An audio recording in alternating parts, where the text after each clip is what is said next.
Welcome back to this channel. If you want to create wealth, you also need to invest in shares. So nag-research ka, nag-YouTube, and then nakakita ka ng maraming financial gurus, no? Ang daming information. Magbukas ka ng social media, ang daming nagdi-discuss about share investing, no? Pero imbes na natuto ka, naguluhan ka, 'di ba? So kagaya ng isang followers natin na nag-comment, no, na gusto niya sana mag-invest ng shares pero natatakot dahil hindi niya alam ang kanyang gagawin. So naisipan kong gumawa ng video tungkol dito, no. Ang title nito ay Beginner's Guide in Investing in Shares. So kung bago ka pala sa channel na ito, ako si Rom, licensed financial advisor and accountant and tax agent dito sa Australia. So again, beginner's guide only. So may pag-uusapan tayong frequently asked questions about share investing, no? So una dyan, ano itong shares, no? So in-explain ko siya sa aking mga kliyente na ganito, no? So pag bumili ka ng share, you will become an owner or part owner ng isang kumpanya. Konting portion na. Siyempre, depende sa numbers ng shares na bibilin mo, no? Kung ang bibilin mong share ay Commonwealth Bank, so it's a, di ba? It's a $1 billion business yan. So bibili ka lang ng one share, 177 na yata ang value ng per share ngayon ng Commonwealth Bank, no? So a portion of that big company ay owner ka or part owner ka, no? Pangalawa, how do stock market works, no? So, di ba? Mag-open ka ng share trading, ang daming graph diyan, ano, the buy, sell, kung ano-ano pa. So, ganito ko in-explain in layman's term ang stock market, no? Kung paano siya nagwo-work. Parang mag-imagine ka ng parang auction, di ba? Kung naka-attend ka na ng auction sa isang bahay, no? Parang ano yan yung parang 5,000 people are willing to buy shares. Kailangan mayroong 5,000 people na willing to sell din yung shares, and the stockbroker, yung mga licensed stockbroker will match that, no? Kaya nga ang shares is actually influenced by supply and demand. Kaya napapansin mo kung nanonood ka ng TV, di ba, yung ASX 200 or yung value ng shares tumaas o nag-drop, depende yan sa supply and demand. Pangatlo, why invest in stocks or shares, no? Nabanggit natin kanina, to create wealth. So ako nag-invest ako, a personal reason ito, no, why I invest in stocks or shares, no, for diversification. I have an investment in property, pero ayoko lang yun lang yung investment, no, kasi just to avoid a concentration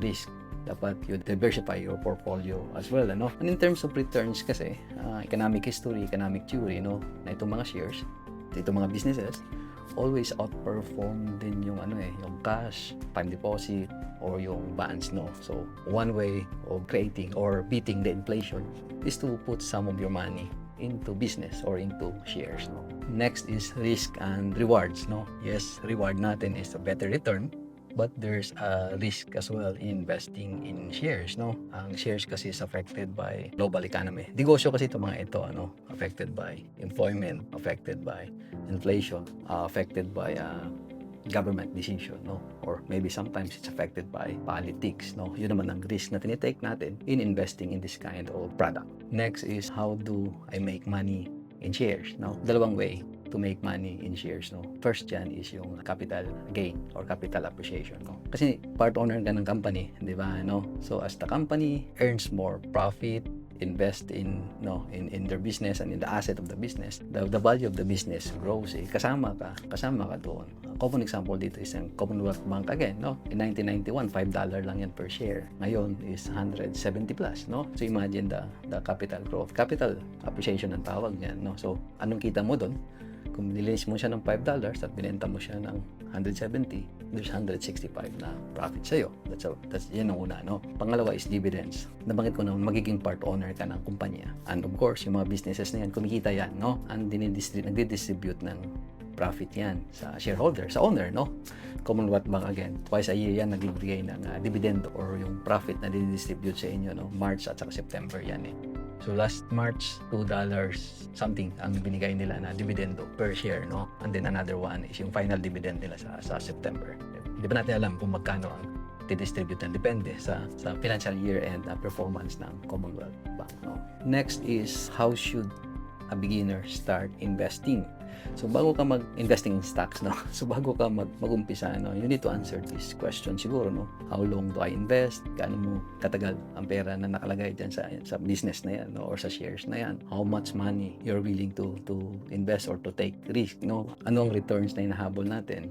So you want to invest in speculative business ba, or you want to invest in more stable, malaking negosyo, no, na dividendo, doon ka lang interesado, no? And then the level of risk, your appetite sa risk, no? Ikaw ba yung taong kung gusto mo yung $10 mo ay maging $20 bukas, 'di ba? So you take more risk, no? Kung ikaw yung taong hindi makakatulog, kung ang $10 mo is maging $9, so pag-isipan mo kung share ay para sa inyo. And then how many stocks do you want to earn, or how many business do you want to own? And then itong $1,000,000 question, ano, how do you choose which shares to buy? So kung titingnan natin ang ASX market natin, no, itong Australian stock market natin, there's around 2,000 companies dyan, no, na pagpipilian mo. Siguro ang tip sa inyo, you start with exchange traded funds. So may video ako dyan, how to invest Amazon, Netflix, or Apple and Google, no, through Nasdaq 100. So maaaring mag-umpisa ka muna doon. Isang trade lang siya, pero you own a lot of company.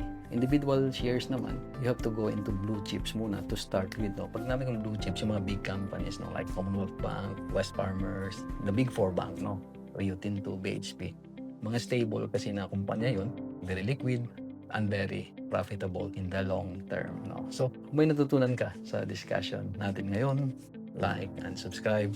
At kung may kakilala ka naman na parang interesadong mag-invest na rin sa shares, share mo ang video na ito sa kanya. Kita-kits ulit tayo next